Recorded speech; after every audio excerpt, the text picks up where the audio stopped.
안녕하세요. 세상의 모든 돈을 복사하는 남자 돈뭉당입니다. 여러분들, 제가 말씀드린 구간에서 이더리움은 버티지 못하고 흘러내렸습니다. 어제 라이브 방송을 보셨던 분들은 예상했던 흐름이죠. 이더리움 세력이 올리는 것보단 내리는 편이 훨씬 쉬울 것이다. 그리고 거래소로 대량의 이더리움이 입금됐다고 주의 드렸습니다. 어제 그래도 제 브리핑 들으신 분들은 잘 대응했을 거라고 믿고요. 자, 오늘 브리핑도 시작할 테니까 집중해서 잘 들어주세요. 이더리움 병합 업그레이드가 마침내 완료되었습니다. 어제 라이브 실시간으로 보신 분들은 그 순간을 같이 맞이했었죠. 병합 프로세스 자체는 아무런 문제가 보고되지 않았기에 성공적이라고 볼 수 있지만 이더리움 시세는 예상했듯이 셀더 뉴스, 즉 뉴스에 파는 흐름이 나오고 있습니다. 현재 전일 고점 대비 11% 이상 하락한 상태인데요. 하락세가 여기서 멈추면 다행이겠지만 그러지 않을 가능성이 상당히 존재하기에 무리한 상승 베팅은 주의하실 필요가 있습니다. 자, 여기 보시면요. 이더리움은 현재 6월 이후로의 흐름에서 가장 중요한 역할을 해온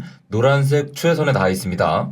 여기서 보시면 강하게 저항했던 구간이고 강하게 또 지지해줬던 구간입니다. 자, 현재 여기 가격을 지키지 못하면 이더리움은 더 강한 하방 압력을 받게 됩니다. 그 이후에 반등이 나오더라도 여기가 또 강하게 저항할 수 있는 구간이 되겠죠. 그래서 여기 맞고 다시 또 크게 떨어질 확률이 좀 높습니다. 그래서 제가 어제도 말씀드렸듯이 1100달러가 매수하기에는 아주 매력적인 구간이 아닐까라고도 말씀드렸었죠. 암호화폐 헤지펀드 아크36의 CEO인 안토 파로이아는 이미 이더리움의 최근의 가격에 합병에 대한 기대감이 반영되어 있다는 점이 중요하다고 말했습니다. 막상 머지 업그레이드가 정상적으로 완료된다고 해도 이미 선 반영된 부분에 대한 힘이 빠지면서 상승세가 지속되지 않을 수 있다.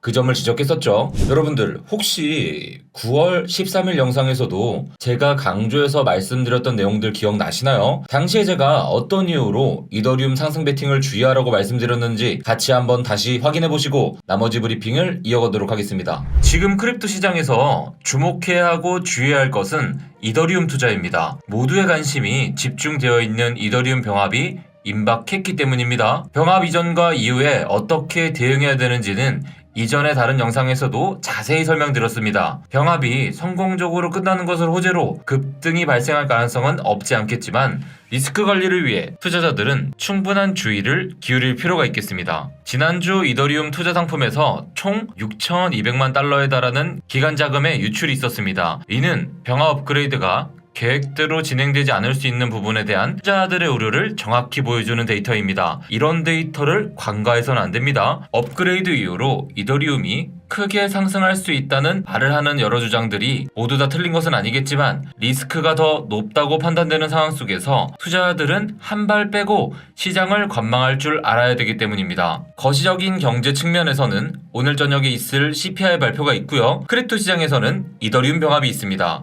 이 두 요소는 공통적으로는 크립토 시장에 엄청난 변동성을 불러올 것으로 보입니다. 잘 보셨나요? 실제로 CPI 발표 이후로 주식시장을 포함한 자산시장 전체는 크게 타격을 받았고요. 이더리움 머지가 마무리된 이후에도 마찬가지로 하락세가 나오고 있습니다. 자, 그리고요. 이더리움의 급락에는 SEC 위원장인 게리 겐슬러의 겐세이도 큰 한몫을 했죠. 이더리움의 병합이 끝나기를 기다렸다는 듯이 게리 겐세이는 지분증명 블록체인이 투자계약과 같은 속성을 가지고 있기에 증권으로 정의하고 자신의 기관이 관리할 수 있다고 말했습니다. 안 그래도 대형 업그레이드 이후로 하방 압력이 강한 상태였는데 투자자들의 불안을 일으킬 수 있는 이런 뉴스는 세력들이 이용하기 좋은 소재가 되는 것이죠. 게리 겐세이의 또 다른 겐슬러도 있습니다. 지난 3월 말 미국 SEC가 고객을 대신해 암호화폐를 보유한 상장사는 이를 대차 대조표에 부채로 회계 처리해야 된다는 방침을 발표했는데요. 이로 인해 수많은 은행의 암호화폐 시장 진출이 바로 막혔다는 분석이 나왔습니다. 3월이면 이미 장세가 꺾인 상황이기도 하고 여러 가지 측면에서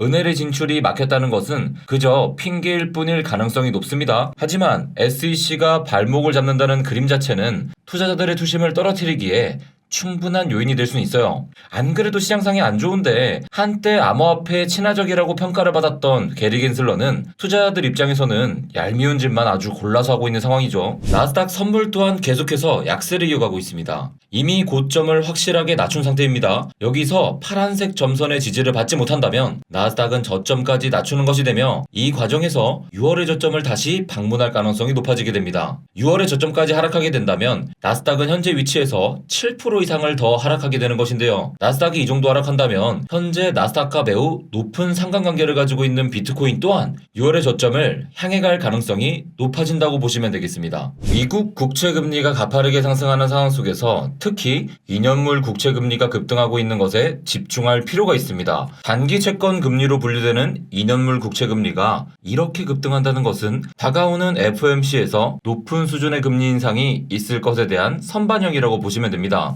이번 CPI에서도 확인되었듯 물가가 잡히지 않았는데 이렇게 금리 인상의 폭이 더 가팔라지면 미국 경제에는 타격이 갈 수밖에 없습니다. 이미 장단기 금리가 역전되었다는 것 자체만으로도 경기 침체의 중요한 신호인데 지금 그 상황이 더 악화되고 있는 것이죠. 임박한 FOMC에서 100bp의 기준금리 인상이 있을 것에 대한 전문가들의 의견이 30% 내외로 움직이고 있습니다. 현재 나스닥은 연준이 긴축 정책을 완화할 것에 대한 기대감으로 상승했던 썸머랠리조차도 완전히 되돌리지 않은 상태이기에 100bp 금리 인상에 대한 공포는 아직 시장에 제대로 반영이 안 되었다고도 볼 수 있습니다. 이런 상황에서 연준이 100bp 금리 인상이 있을 가능성이 높음을 시사하는 발언을 발표한다면 그때는 큰 하락이 있을 가능성이 높겠습니다. 그렇지 않고 지금 상황을 유지하다가 그래도 75bp에 대한 기대감이 높은 상황에서 100bp가 갑자기 터지게 되면 그 이후로 아주 큰 조정이 있을 수도 있고요. 그렇기에 자산시장에 투자하는 모든 투자자들은 계속해서 거시경제 방향성에 집중할 필요가 있습니다. 차트만 보시면 안 돼요. 거시경제가 지금 상당히 중요합니다. 여러분들, 투자에는 크게 두 가지 방식이 있습니다. 하나는 바텀업 방식이고요. 나머지 하나는 탑다운 방식입니다. 주식으로 설명드리자면 바텀업 방식은 개별 회사를 우선적으로 분석하고 그 이후 순차적으로 산업과 거시경제를 분석해 들어가는 것입니다. 반대로 탑다운 방식은 거시경제를 먼저 분석하고 그 상황에 맞춰 산업과 별개 회사를 분석해 들어가는 것이죠. 거시경제 영향력이 그리 크지 않은 상황 속에서는 일반적으로 바텀업 방식이 좋은 접근 방식이 될 수 있습니다. 그리고 좋은 수익률도 보장해주고요. 코인의 경우는 개별 코인의 성과를 잘 분석하면 남들보다 미리 저점을 잡고 큰 수익을 얻을 수 있는 것이죠. 하지만 지금의 자산시장은 거시경제의 영향력이 압도적인 상황입니다. 그렇기에 개별 자산에 아무리 좋은 호재가 있더라도 거시경제의 흐름과 맞지 않으면 투자 성과를 얻기가 어려운 것이죠. 그래서 그때 에이다 찰스도 에이다가 암을 치료하든 에이다가 동네에서 강아지를 산책시켜주든 그래도 가격이 오르지 않는다고 우스갯소리 얘기를 했잖아요. 그러니까 지금 거시경제가 받쳐주지 않는다면 아무리 좋은 호재라도 크게 상승하기 힘들 겁니다. 저와 돈봉담 크립토 분석팀은 계속해서 다양한 접근 방식을 통해 여러분들이 시장을 제대로 이해하실 수 있도록 도울 것입니다. 경제와 투자 공부가 결코 쉬운 것이 아닙니다. 초고수와 초보가 모두 한 경기장에서 싸우는 게임이기 때문입니다. 여러분들이 조기 축구에서 아무리 축구를 잘한다고 해도 축구로 손흥민을 이길 수는 없죠. 하지만 손흥민 정도까지 수준을 끌어올리지 않아도 벌어갈 수 있는 시장이 바로 투자 시장이기도 합니다. 대다수 일반 투자자는 체계적인 방식을 가지고 있지 않고 단순히 감정적으로 투자하다가 손실을 보기 때문입니다. 그렇기에 여러분들이 공부하고 조금만 더 노력한다면 대다수의 무지성 투자자들보다 고지를 점할 수 있는 것이 핵심입니다. 10명 중 2명만 돈을 벌어가는 살벌한 시장이지만 한편으로는 노력하고 공부하는 만큼 벌어가는 시장이기도 합니다. 여러분들이 결국 성공하는 코인 투자자로 남을 수 있도록 저 또한 계속해서 성장하고 노력하겠습니다. 암호화폐 시장은 실시간으로 수많은 정보들이 오갑니다. 그 정보를 다른 사람보다 빠르게 들을 수 있어야지 여러분들이 돈을 벌어요. 근데 정보도 정말 팩트가 기반이 된 정보만 들으셔야 됩니다. 퍼드를 정보로 착각하고 들으시면은 오히려 손해를 봅니다. 그런 경우가 정말 많아요. 저는 여러분들을 위해서 커뮤니티들을 많이 운영하고 있습니다. 네이버 카페도 운영하고 텔레그램도 운영하고 인스타, 트위터, 카톡방 등등 해서 많은 커뮤니티를 운영하고 있으니까 여러분들이 좋아하는 커뮤니티에 들어오셔서 실시간으로 좋은 사람들과 소통하시길 바랍니다. 돈봉남 좋아해 패밀리로 들어오시면 좋아해 이상의 패밀리들과 함께 어울릴 수 있는 카톡방도 있으니까 고민해보시고요. 그럼 내일 라이브 방송에서 만나겠습니다. 안녕.